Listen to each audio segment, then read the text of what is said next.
Hi, I'm Adam, and welcome once again to South Wales Ghost Watch. And on my show, I've got regular guest Martin here with me again. Hello. And today we're going to be talking about Apocalypse, World's End, and Judgment Day. Martin, Apocalypse, I understand, loosely means the end of the world. Can you give me an example of an end of the world scenario? Yeah, I can.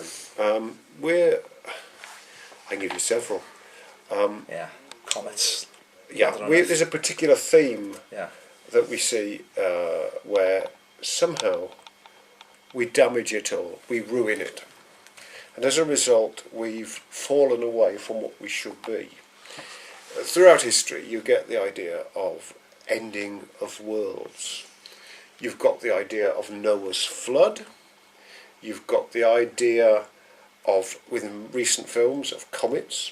You've got the idea of nuclear holocaust. You've got the idea of Judgment Day in the truly Christian sense. Though, of course, a similar belief exists in Islam. In Judaism, the belief that the Messiah will return does not imply the end of the world, but merely a new beginning. In Norse mythology, there is the day of Ragnarok, where the gods battle with the giants and the whole earth is overwhelmed. But after that, the world rises again. So we have to see this idea of the end of history as an important belief that just as the world begins, so will it end. Now I want to move on a little bit to talk about whether that is actually the case. Something about world endings and world creating is uniquely a product of the West. Yeah, and not of other cultures. Though, of course, with Western domination across the world, that has become dominant. In modern-day America, some of the evangelical Christians in the South talk about a thing called the rapture, in which the true believers will be taken up to heaven, while the rest of us will be left behind to be punished for our sins. And then, after 7 years of tribulation, there will be Judgment Day. Throughout history, people have been pointed out to be the Antichrist. In Roman Empire, it was Attila the Hun. At one point, it was Napoleon Bonaparte. During World War II, it was Hitler. 20 years ago, Saddam Hussein was identified as the Antichrist. It's just rather odd that these figures have gone and we're still here. Some of the modern beliefs are that the Antichrist will be a suave, sophisticated politician who doesn't really believe in anything but power. Perhaps Mr. Cameron or Nigel Farage should consider that as possibilities. I don't know. Of course, I'm not saying they're the Antichrist, but I'm saying anybody can fulfil that role. And I must say, in certain parts of the southern states, it's supposed to be that the Antichrist will arise out of the environmental and green movement. Now, I know I've retired as leader of the Wales Green Party, and I have looked continually under what little hair I have left, but I haven't seen 666. I just think it's rather convenient that we look at world endings in a sense. We're used to the beginning and ending of time, and I'm not sure that's necessarily the case. Okay, so in Christianity, going back to Christianity again, I understand that upon death, each soul undergoes particular judgment. Yes. And depending on the person's soul, goes to heaven, purgatory or hell. Yes. What's your view on Judgment Day? I always think for some poor bugger it's Judgment Day every day. As a psychotherapist, I come across people judging themselves through their own conscience, judging themselves through what other people say, and judging themselves by what they think and how they should think they should be living in a society that may be less or more tolerant at a particular time. I've always had great difficulty with believing that for whatever we do in 70 years, we are then dealt with through eternity for what we do in 70 years. I find that a bit difficult to believe. And what is interesting, as you made that point there are various conflicting ideas about being judged on death, Yeah. being let in through the pearly gates, or being sent down to hell, or whatever. Now, the idea of hell is something that is quite recent, actually. It's largely an invention of the Catholic Church, as is purgatory. Okay. To the ancient Hebrews, there was a place called Sheol where the dead existed. It's a bit vague, a bit like the ancient Greek idea of the underworld, where after death you lived on in like a character of a shade, a faint echo of who you were. The purgatory thing is an attempt to explain what happens to those people who were born before allegedly Christ came, and also those people, the little babies who aren't baptised when they die, or the tribes in certain parts of the world who, the major problem for the medieval mind when the idea of purgatory was built up was what happens to those people like Plato, Aristotle, Socrates, great philosophers like that, who never were there. They couldn't send them to hell, so they put them in this place called purgatory. Purgatory, right. Yeah. Yeah. Where they would eventually understand. The most influential growth of the ideas of hell, heaven, and purgatory really comes from Dante, from the works of Dante, written in the 13th, 14th century, called the Divine Comedy. The Divine Comedy talks about a walk through heaven, hell, and purgatory. And basically what happens is people are punished for what they do. So, for example, people who go to fortune tellers and mediums and ghost watchers, because they're continually obsessed with what's going to happen, according to Dante, well, when they're in hell, they will have their heads put on backwards, because they spend all their time looking to see what's going to happen. So their heads are put on backwards, so that they're always looking behind them. Those people who are gluttonous and eat far too much will be continually fed. Those people who are sexually immoral will just have sex continually. Now, I might take, Sounds good. well, it's got an interesting sort of way. And those people who betray, the corrupt politicians, Yeah. they go down. Yeah. Yeah. In Dante's concept of hell, the devil is at the bottom of the 8th level of hell in a field of ice. Not fire, but ice. And some scholars have suggested that that's a memory stored somewhere of when humans were emerging from the Ice Age, and the idea of the coldness was horrible. Mm-hmm. Fire is a later thing. And as I said, the idea, I can't conceive of what it would be like, to live in an eternal paradise. I rather like the Supernatural series view of heaven, where we create what we like doing. Yes, yeah. And that what hell is a complete denial of what we desire and what we want to live. Yeah. Right. Yeah. The Russian writer Fyodor Dostoevsky was of the idea that hell existed when people could not experience love. And as a psychologist, I think that's probably pretty hot in defining what the problems are.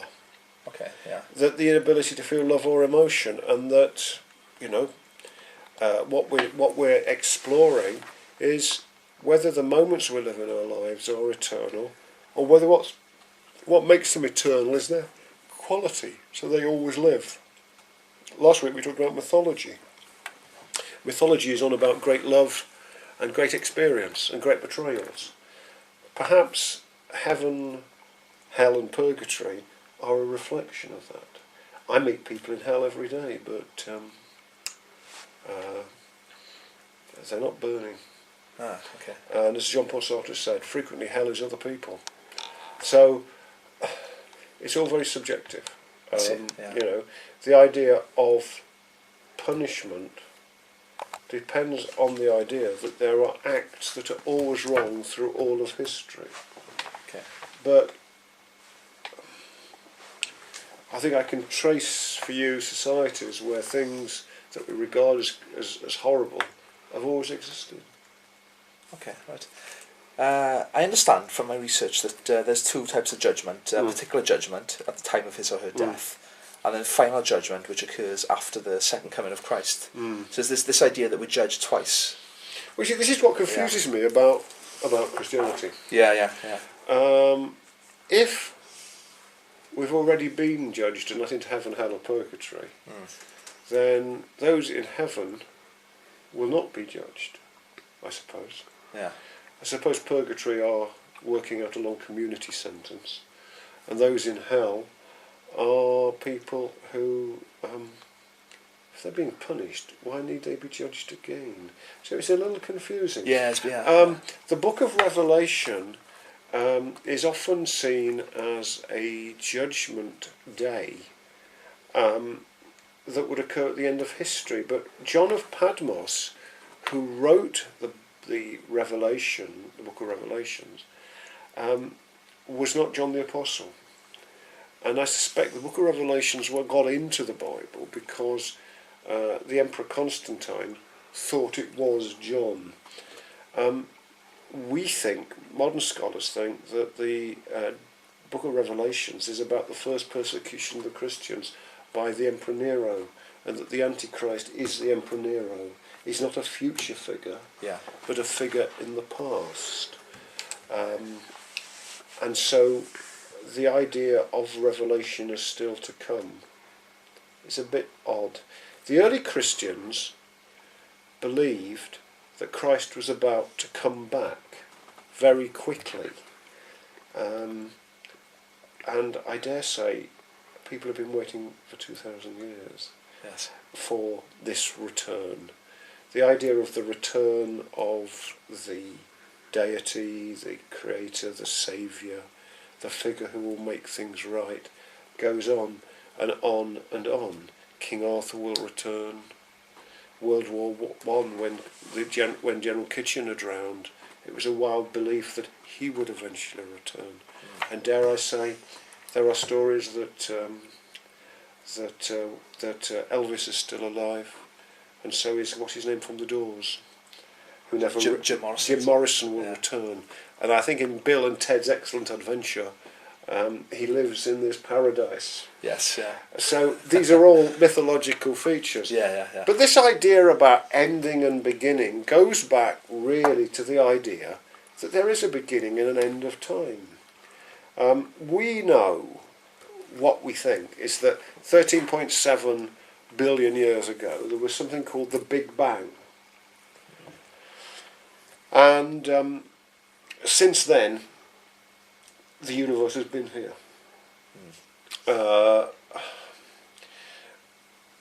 Plato, who knew nothing of the Big Bang, speculated the world was made by what he called the demiurge, the creator god who put things together. Yeah. He didn't really see an end, neither did Aristotle. The idea of the end of time is a uniquely Christian idea. To the Hindu mind, there is no end. There are just ages upon ages upon ages upon ages that go on and on and on.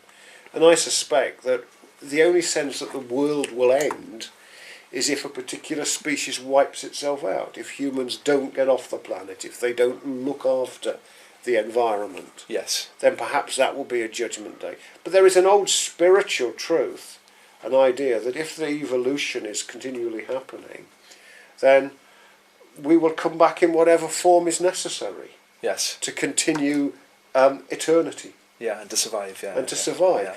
Yeah. The key to humans are probably if we get off this planet. That might be something to do with it. But I'm very reluctant to actually go down the line of Judgment Day. Bertrand Russell said that if there was a day of judgment, he would defend himself very well in the witness box. He would say to the Christian God, you didn't give me enough evidence. Yeah. And I think I would say I did my best, but you didn't quite give me enough evidence. Very interested in the religious and spiritual, but I'm not so sure. Okay. So why have there been so many world end predictions? And an example would be the 21st of December last year, when the Mayan calendar ended. Well, let's look at it like this, for example. Judging an end of the world depends upon how you create time, how you think of time.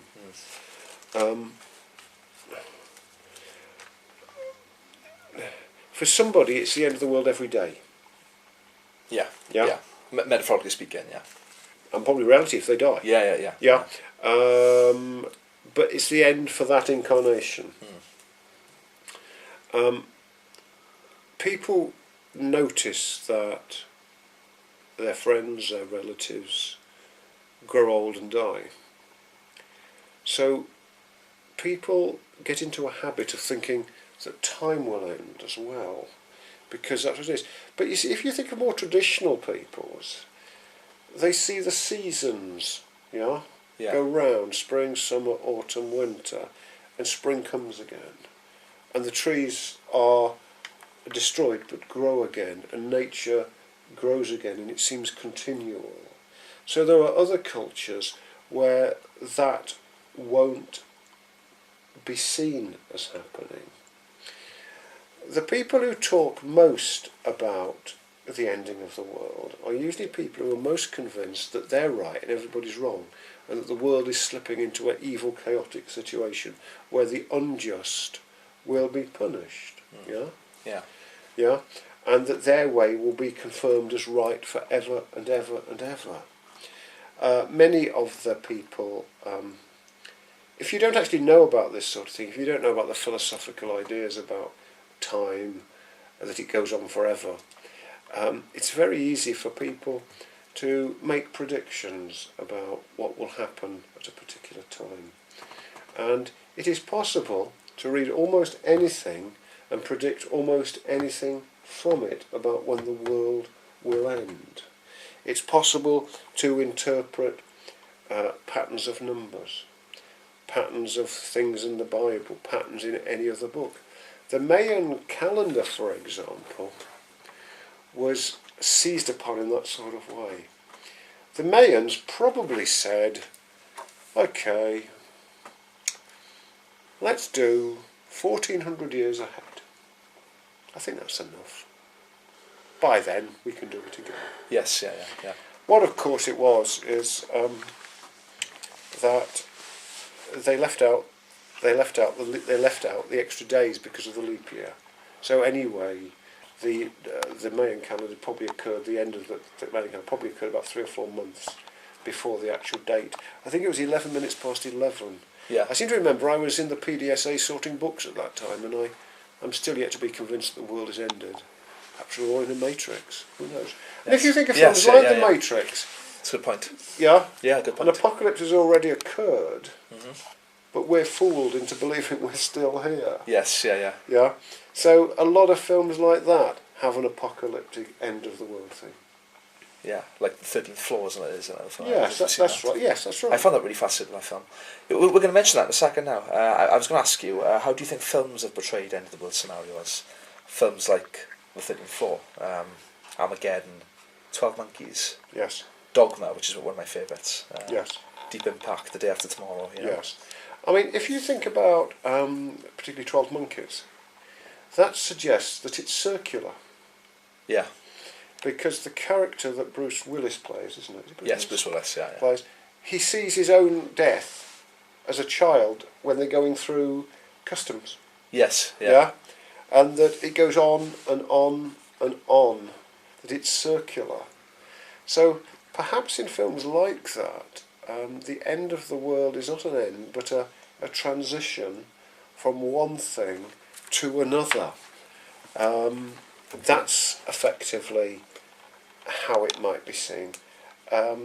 There's a film called, is it Knowing? It's a Nicolas Cage film. Yes, Knowing, yeah.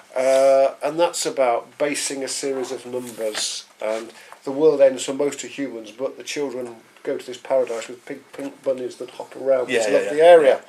So films are actually conceiving of the cultural ideas that the world will end. Though I do notice more and more films and more themes are coming through that the world is circular and goes on and on and on. And it's only a few days ago that there is evidence appearing which really lie in the field of quantum mechanics, which we will discuss at some future time, that there are numerous universes, multiverses, and that therefore existence does not end. Yeah. So we may be barking up the wrong tree entirely. Yes, Deep Impact and Armageddon do have truths that suggest that one day a meteor... They're very American, aren't they? Like you mentioned Western culture and their influence in things like that. Yeah. I mean, if you think, for example, of what we think finished off the dinosaurs, and there is evidence that there was water on Mars, and possibly it was a comet that finished it off. I don't know if there was life. We don't know. But I think the idea that we are the only species in the universe judged entirely by the Christian God, waiting for judgment throughout eternity, is a bit dubious. Yeah. I think there are multiple characters, multiple species of beings living throughout the universe who are coming to terms with existing. And if there are multiple universes, wow, who knows what's possible? And maybe we're all in the Matrix, like you said. Maybe we are. We are stardust, we are golden, and we have to get ourselves back to the garden. Matthew Southern Comfort, Woodstock. So how do other religions, besides Christians, view the apocalypse or the world's end? Well, Islam has an idea of a day of judgment, where things are put right. But effectively only Islam and Christianity have that. Yeah. The Jewish religion talks about the coming of the Messiah. Jewish religion is uniquely cultural, so it suggests survival. In the Hindu religion, the idea is that it goes over and over and over and over again. Okay. Yeah. And in Buddhism, there is no judgment day. No. When we die, we are reborn either as an animal, a demigod, or a god. And the Buddhists instantly say that the gods get bored with living in this perfect place all the time, so they choose to come back. Yeah. Just recently, I finished watching a fascinating series, a remake of Battlestar Galactica, which is about what it is to be human. And throughout that, there is a sort of a pseudo-religious or spiritual outlook where time is circular. Yeah. And that there is no real difference between the humans and the Cylons. The idea is to fulfill ourselves. So I can't conceive of an end of existence for humans or life. Once life is here, it's here. For my own ending, I can perfectly perceive that, because that's what happens to people I know. But I'm not very keen on days of judgment. No, and I will acquit myself well in the witness box if that is the case. I was a partial, flawed character going through all these things. I quite like the Buddhist way of thinking. You're going to come back. And the Buddha said, "Well, when we've achieved enlightenment, we've achieved nirvana. Yeah. Who knows what happens to us?" He didn't speculate on it. Neither did the Buddha speculate on the beginning of the world or the ending of the world. He said, let's understand why we're here. Yeah, that's fair and enough. live it to our potential. Life's too short, isn't it? Yeah. Okay, so do you believe that we could, well, I think you've answered this question already, sometime be faced with an end of the world scenario? We could be seen with the end of the world scenario. We could see a great disaster ecologically. I'm of that generation, being the ripe old age of 55, as most of it would have gone from the idea of a nuclear apocalypse. I remember being 25, and when the great idea of multilateralism versus unilateralism happened, that what we did is we kept ourselves safe by the fact that each country had enough atomic bombs to blow us up 7 or 8 times. Yeah. And that's what kept the peace. I'm not convinced. I don't believe that. I don't think it's what kept the peace at all. It's strange. It was called mutually assured destruction. And there was an idea, there were lots of films made at that time about nuclear holocaust and whatever. The fact was that during the 10 days of the Cuban Missile Crisis, the world actually did look as if it was going to slip into nuclear holocaust. Bob Dylan recorded a song called A Hard Rain's Gonna Fall because he thought he wasn't going to make it. So he wanted to try, in these lyrics, to say everything that would have been. And I think there was a Bob Dylan fan yourself. I am indeed, very much so. And there was a film, not called The Day After Tomorrow, The Next Day or something, about the effect of a nuclear holocaust on America. There were lots of science fiction stories written about those. Yeah. But I think probably each age faces a crisis that could wipe itself out. The Roman Empire at the end of the period probably lost half its population to a plague. We now tend to see ecological crises wiping us out.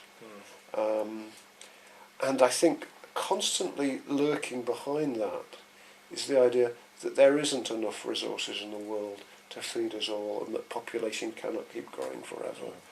And so perhaps there will be a time... Yeah, I mean, deforestation is a major issue. Perhaps there will be a time when 99% of the human race wipes itself out. But the difference between a dark age now and a dark age 2,000 years ago, 1,500 years ago, is that we have stored more information in the last 40 years than we have in the entire course of human history. Knowledge is doubling every 12 years because of computer technology. We're not going to lose it. There are going to be information stored there. Yeah. It is going to be passed on. We're not going to be in the situation where we lose Greek tragedy, the plays of Aeschylus. We lost 7 of them because nobody ever copied them. Some of the books that survived from the Dark Ages was because only 1 or 2 books were actually saved. But it's not going to be like that. There is even the scenario now, even if we managed to wipe ourselves out, that the information we left behind would be stored. And it would be enough to keep the human race going. Oh, it would be enough for something else that was civilised, that developed information technology to access it after cracking the codes. Yeah. I mean, who knows? Or aliens could who knows? In box. 3 million years, we've wiped ourselves out, and they're trying to work out who this guy Adam was and who this guy Martin was, talking about these concepts that they are still trying to work. Perhaps we are deities in their mythology. Who knows, Adam? Who knows in the future, yes. Very flawed one in both our cases, though, I'm afraid. Okay, so what preparation or measures can we take with an impending apocalypse? Well, I think we have to live as if we're gonna. The human mind behaves as if it's going to live forever. Yeah. I think we should enjoy ourselves. Yes. We should look after one another, and we should seek to pass on information, and we should develop a social conscience. I think that's the best thing to guard against apocalypse. And drink lots of wine and be merry. Yes, I think so. Lovely. Well, thank you very much, Martin, for coming on the show again. It's been educational as always. Thank you. And that's all we've got time for tonight, guys. But tune in next week, where we're going to be discussing quantum physics and psychology. Now, you mentioned quantum mechanics earlier, didn't you? I did. Yeah, so we've touched on that, but we're going to talk about it in more detail next week. Yeah. That's all for tonight, guys. Thanks. Thanks for tuning in. That is less the world ends.